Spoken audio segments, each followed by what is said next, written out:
ಎಲ್ರಿಗೂ ನಮಸ್ಕಾರ. ನಾನು ನಿಮ್ಮ ಕಾರುಣ್ಯರಾಮ್. RCB ಈ ಸಲ ಕಪ್ ನಮ್ದಾಯಿತು. ಆ ಖುಷಿ 24 ಗಂಟೆನೂ ಕೂಡ ಉಳಿಲಿಲ್ಲ. 11 ಜನ ಯೂತ್ ಯಂಗ್ಸ್ಟರ್ಸ್ ಅವ್ರಗಳ ಸಾವು ಮುಂದೆ ಆಚರಿಸುವಂಥ ಪರಿಸ್ಥಿತಿ ಬಂತು. ಯಾರು ಇದಕ್ಕೆಲ್ಲ ಹೊಣೆ? ಯಾರು ಈ ಒಂದು ಸಾವನ್ನ ಭರಿಸ್ತಾರೆ? ಎಲ್ಲ ಚಿಕ್ಕ ಚಿಕ್ಕ ಮಕ್ಕಳು, 13 ವರ್ಷ, 18 ವರ್ಷ, 20, 22 ವರ್ಷ. ಮುಂದಿನ ಪೀಳಿಗೆ ಯುವತಿಯರ ಪ್ರಾಣ ಹೋಗಿದೆ. ಇವತ್ತು ಪ್ರತಿಯೊಬ್ಬ ಅಧಿಕಾರಿಗಳು ವೇದಿಕೆ ಮೇಲೆ ನಿಂತ್ಕೊಳ್ಳೋದಕ್ಕೆ, ಪ್ರತಿಯೊಬ್ಬ ಸ್ಟಾರ್ಸು ಮತ್ತು ಆಟಗಾರರು ಸ್ಟಾರ್ ಡಮ್ ಅನುಭವಿಸೋದಕ್ಕೆ ಕಾರಣ ಸಾಮಾನ್ಯ ಜನತೆ. ಅವ್ರಿಗೆ ಪ್ರೊಟೆಕ್ಷನ್ ಇಲ್ಲದೆ ಯಾಕೆ ಬೇಕಿತ್ತು ಈ ಒಂದು ಕಾರ್ಯಕ್ರಮ? ಸರಿಯಾದ ರೀತಿಯಲ್ಲಿ ಪ್ಲ್ಯಾನ್ ಮಾಡಿ ಪ್ರತಿಯೊಬ್ಬ RCB ಫ್ಯಾನ್ಸ್ಗೂ ಕೂಡ ಕಣ್ ತುಂಬಿಕೊಳ್ಳೋ ಹಾಗೆ, ಪ್ರತಿಯೊಬ್ಬ RCB ಫ್ಯಾನ್ಸ್ ಕೂಡ ಆನಂದವಾಗಿ ಆಚರಿಸೋ ಹಾಗೆ ಅರೇಂಜ್ ಮಾಡ್ಬೋದಿತ್ತು. ಸ್ವಲ್ಪ ಟೈಮ್ಗಳನ್ನ ತಗೊಂಡು ಯಾಕೆ ಮಾಡಲಿಲ್ಲ? ಇಷ್ಟು ಅರ್ಜೆನ್ಸಿ ಯಾಕಿತ್ತು?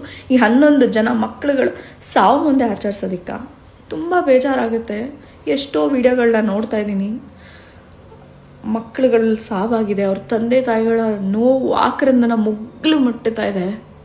ಒಬ್ಬರು ತಂದೆ ಆ ಸಮಾಧಿ ಮೇಲೆ ಅಳೋದಿದೆಯಲ್ಲ, ನೋಡಿದ್ರೆ ಮನಸ್ಸಿಗೆ ತುಂಬ ಬೇಜಾರಾಗುತ್ತೆ. ತುಂಬ ಅಂದರೆ ತುಂಬ.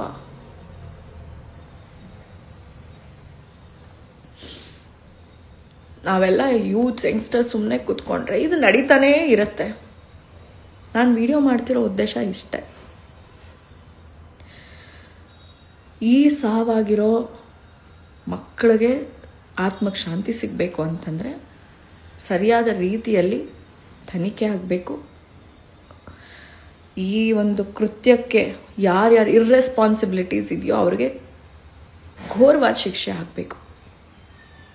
ಹಾಗಂತ ಅಧಿಕಾರಿಗಳನ್ನ ಅಮಾನತ್ ಮಾಡೋದು, ಮ್ಯಾಜಿಸ್ಟ್ರೇಟ್ ತನಿಖೆ ಆಗಬೇಕು ಅನ್ನೋದಂತಲ್ಲ. ನಮಗೆ ಯಾವುದೇ ರೀತಿ ಅದ್ರ ಮೇಲೆ ನಂಬಿಕೆ ಇಲ್ಲ.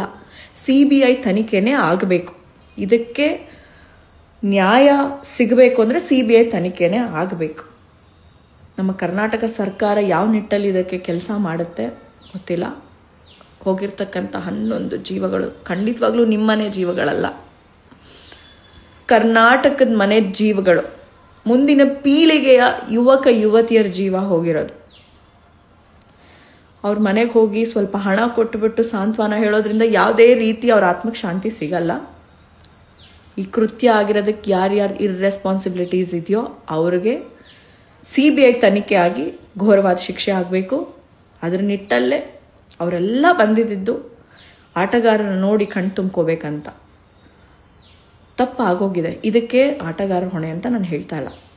ಅಟ್ಲೀಸ್ಟ್ ಒಂದು ಹ್ಯುಮ್ಯಾನಿಟಿ ಅನ್ನೋದಿದ್ರೆ ಈ 11 ಜನ ಫ್ಯಾಮಿಲಿ ಯಾರಿದೆ ಅವ್ರನ್ನ ಭೇಟಿ ಮಾಡಿ ಅವ್ರ ಯೋಗಕ್ಷೇಮನ ವಿಚಾರಿಸಿದ್ರೆ ಹೋಗಿರ್ತಕ್ಕಂಥ ಜೀವಗಳ ಆತ್ಮಕ್ಕೆ ಖಂಡಿತ ಶಾಂತಿ ಸಿಗತ್ತೆ. ಅಟ್ಲೀಸ್ಟ್ ಈ ಒಂದು ಸ್ಮಾಲ್ ಕನ್ಸರ್ನ್ ಇದ್ರೆ 11 ಜನ ಯಾರು ಆಟಗಾರರಿದ್ದಾರೆ ನಮ್ಮ RCB ತಂಡದವ್ರು, ಪ್ರತಿಯೊಬ್ಬ ಆಟಗಾರರು, ದಿಸ್ ಇಸ್ ಹಂಬಲ್ ರಿಕ್ವೆಸ್ಟ್.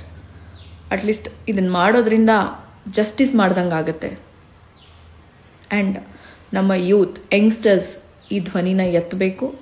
ಈ 11 ಜನ ಫ್ಯಾಮಿಲಿಗೆ ಆಗಿರ್ತಕ್ಕಂಥ ಅನ್ಯಾಯಕ್ಕೆ ನಾವೆಲ್ಲ ನಿಂತು ನ್ಯಾಯ ಒದಗಿಸ್ಕೊಡೋವಂಥ ಪ್ರಯತ್ನ ಮಾಡೋಣ. ಜೈ ಹಿಂದ್, ಜೈ ಕರ್ನಾಟಕ ಮಾತು.